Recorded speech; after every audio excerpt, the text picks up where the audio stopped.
guys, it's Bella and welcome to Beauty on a Budget, and I've been really excited to do this video today because I wanted to share with you my new palette, which is the Urban Decay Naked Cherry palette. But about the Naked Cherry palette, now you know that I'm totally beauty on a budget, that I am all about budget, and I very rarely want a high-end palette because I think over the years I've come to be able to look at things and test things and sort of have an eye for a really good dupe. And I can normally get, even if it's blowing my own trumpet, I can normally get a really good dupe. Plus the fact that I'm on a budget myself, so too much high-end is out of the question for me. But this was a gift and I was thrilled. It's something I really wanted. Now, it's a lot, as it says, it's cherry. So if we look at the tones, they're very, sorry guys, let me just take this under that, that's it. They're very, very cherry, as it says, naked cherry, all cherry tones, gorgeous. Now, last year we had the Naked Heat, didn't we? Or was it the year before? But those kind of warmer, spicier colours were very much in last year. And they still are. And the Naked Heat's a lovely palette. But after looking at it, which I do, you know, I go around the shop and I swatch and I look and I compare. I could find decent dupes for Naked Heat. I could find looks that and really lasting consistencies, and in one palette, in different palettes, but I only needed one palette to get that dupe look. Now, with the Urban Decay Naked Cherry, I couldn't find anything like that. There isn't so far. I'm sure it'll come along because that's a fairly new palette. The Naked Cherry is a fairly new palette, so I'm sure they will come out with some dupes, but I certainly couldn't find anything at the moment. Now, could I find in individual palettes each of those colours? Probably if I went through all of my palettes, I could find a dupe for most of them. Yes, I probably could. But when I'm making up in the morning, when I want to put a cherry look on, do I want to go through 13 palettes to look the colours that are in here? No, I don't. So for me at the moment, that's the only one that's like that I can find, certainly in the UK. They've got some very similar dupes.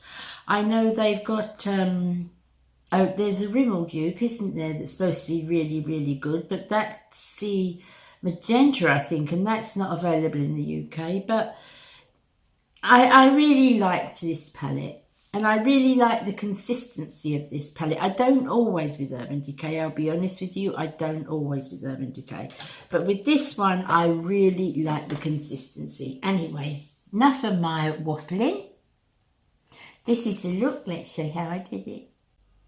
Okay guys, so as always, when I do an eye look for you, I've already got my foundation on, and my skin treatment obviously, and my primer, my eyeshadow base. So it's all done, so that I'm just starting on the eyes. Now I know a lot of you like, I'm starting with the colour number 2.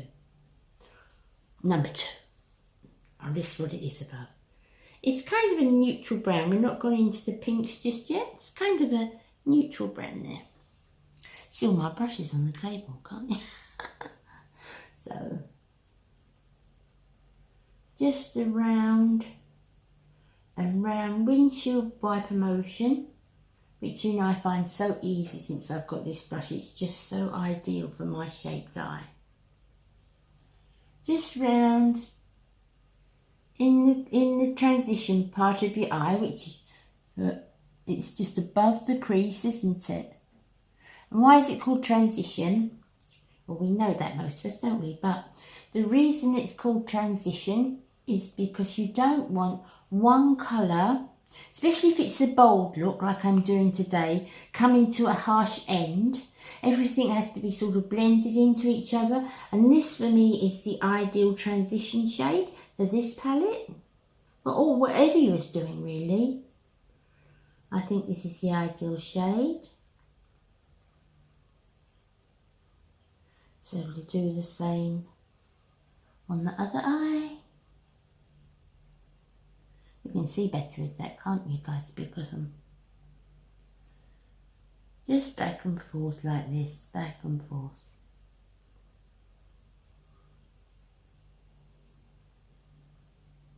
And that. It's not too deep, it's very subtle, but that's what we want to start with. I'm just going to blend the end of that because that will be the last colour before you get to the brow. So we want to blend that well in, up into the brow bone there, so that we've got no end to that colour. And as always, if I'm doing a deep look, I always bring my makeup blender down. My beauty blender is not, no it's not, it's a Real Techniques one. And I always bring my sponge down and I always just make sure that that's staying going upwards. The importance of that is so much for me. Everything keeps going up. Make sure everything's going up because I certainly need a little bit of going up on the eyes. Now, next shade I'm going to use will be, I think we will use this one here. I'll put the colour below. So we'll use that one there. You definitely don't want, well I certainly don't anyway. So you can see where I put the transition shade. I'm using the pointier end of the brush now as opposed to using it like this when I did the transition. I'm using the more pointy end of the brush and I'm going below, same place, but I'm going below the line that I did before. So I'm just going here. But same place, just not as high.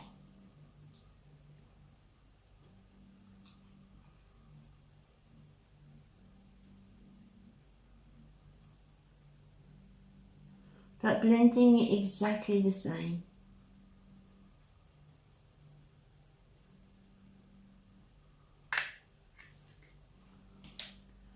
Not quite as high, and then we blend that into the transition shade.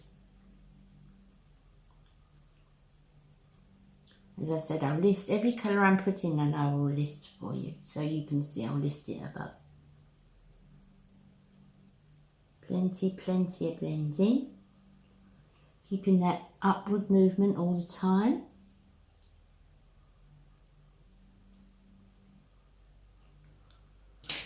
It's a beautiful palette in that you can go as bold. As I said, you can go as bold or as subtle as you like.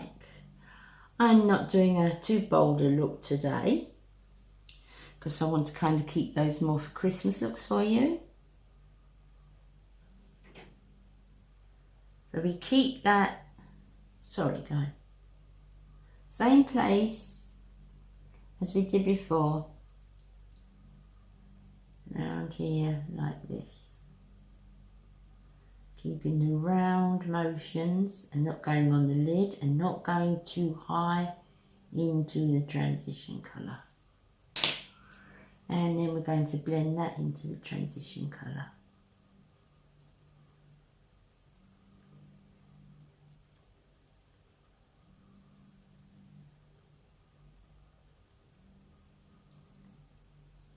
Making sure that's well blended.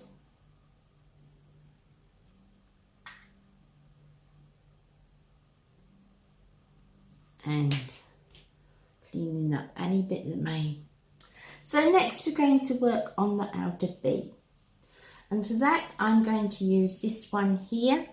Again, I will list what it is.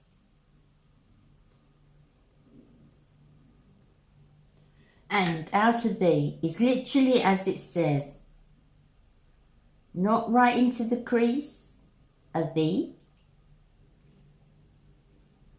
or a backward V, whichever eye you're doing.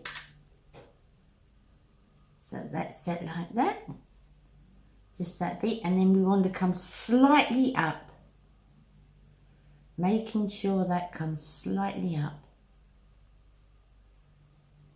like that. And then we're going to blend that, and if we need to add more, we can. If we want it a little more intense, we can. But blend it into the lid a little, all around that outer V area. Just make sure it's well blended and up, up, up. Okay. So when I feel that is blended enough for those three shades to work well together, get a very small little brush like this.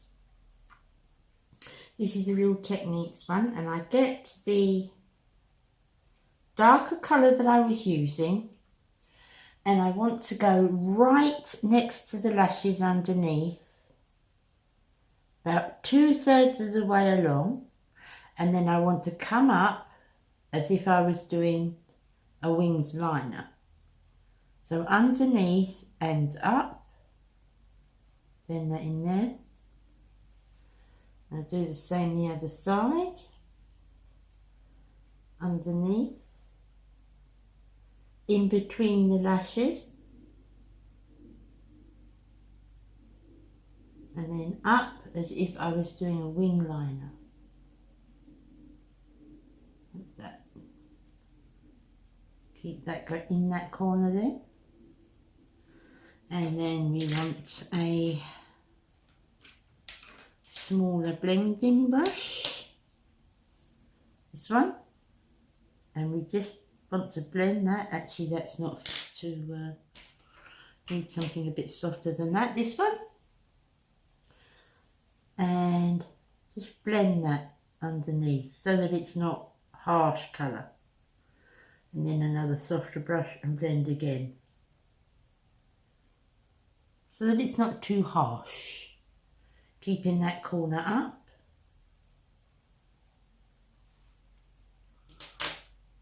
And the other side, make sure that's the same. To get that blending brush again. See what I'm doing, guys? Just literally got the brush right up to my lashes, in between my lashes. Bring that up there. And then just bring that. So you've got that upwards at the side, and see what I mean, guys? It's going upwards at the side. So now when I'm happy with that, the next thing I will do is take a lighter pink shade, and I'm going to take this one here, but I'll list it. I'm going to take a flat brush like this one here. I love these Pomade brushes, they're really good. So I'm going to take that pink, the lighter pink, and I'm going to put that on the inner corner like that, and up so it meets that dark colour like that. And then I'm going to do the same again on the outer edge, patting it so it meets that upper colour, that dark colour that we put in the outer V. Patting it. You can make this as intense as you choose yourself. I mean, you can go a lot with the bolder shades at the end, but I'm trying to do kind of something we could wear that's not quite so bold, you know, because I've got a week coming up at Christmas, you know. I don't think it's next week's videos, no, it's the week after, where I do Monday to Friday, and I collab with a different one of my lovely friends every day.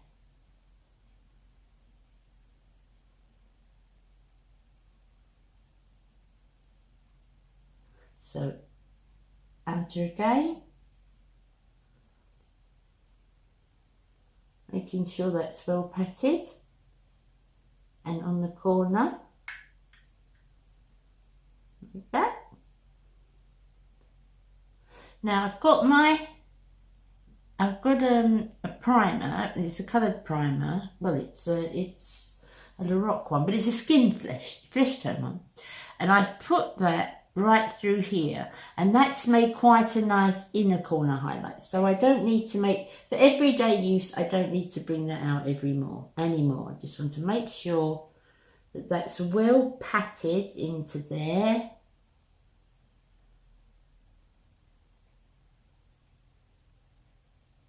And worked in so that that's either side. See that, guys? And the next thing I'm going to do is I'm going to take another packing brush, or I'm going to try to. Actually, no, I'll do this with my finger. I'm going to take this lighter one here. This lighter one here, I'll put that down as well, what it is.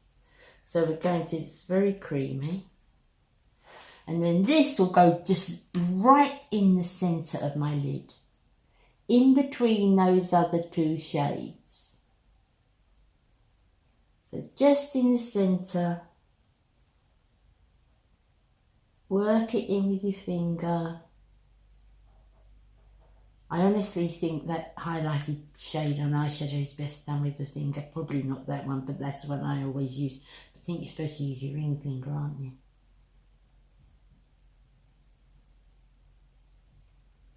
And pat, pat, pat.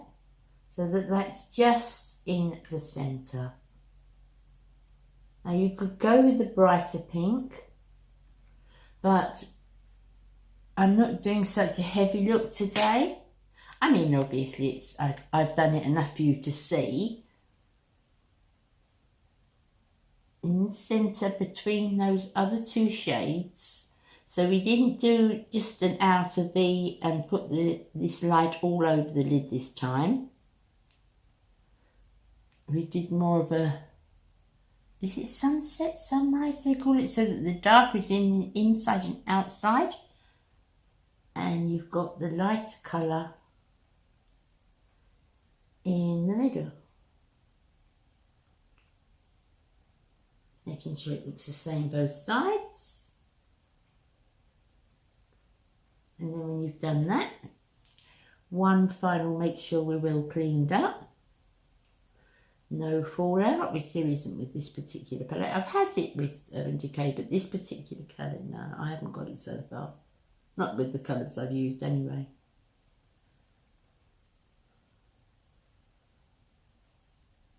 That. Make sure that last bit is well blended. So I'm going to get another clean, very loose brush. Make sure that we're well all blended together.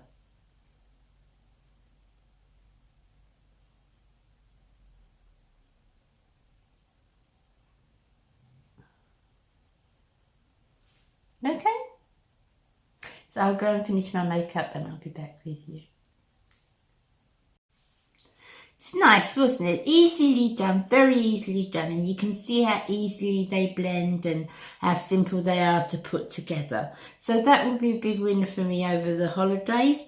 And also you haven't got to do very bold looks. I haven't done a very bold look today. I mean, you can, but I didn't bring a lot of this darker colours up here in. I kept mostly with the kind of neutrals and just a little bit of darkness for emphasis. But you could make it as bold or you could make it as neutral as you like, really. It's because don't be frightened of the pinky tones, you know, because you can make it as neutral as you like. As with any palette, it's just how heavy-handed you are or how bold you want to look, you know. But if you go light-handed, you can get light looks out of anything, really. So Naked Urban Decay Cherry Palette, which was a gift from my beautiful friend, who I love to bits, who drives me absolutely crazy, but I love her to bits. So Thank you for watching me, guys. I'll see you again next Tuesday. Have a lovely weekend. Take care of yourselves. God bless. Bye.